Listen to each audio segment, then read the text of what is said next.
Ahumada Vélez, matrícula 2019-19449, y estoy a favor de la maestra Laura Gatica.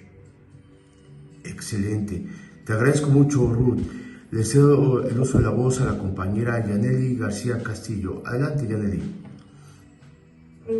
Soy Yaneli García Castillo, matrícula 2019-64229, y estoy a favor de la maestra Laura Gatica. Muchas gracias, Yaneli, muy amable. Ahora vamos con Nayeli Morales. Adelante, Nayeli.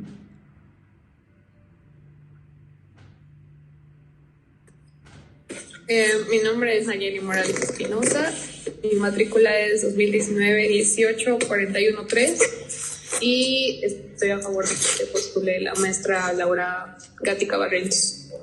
Muy amable, Nayeli. Ahora vamos con el compañero Carlos Hernández López.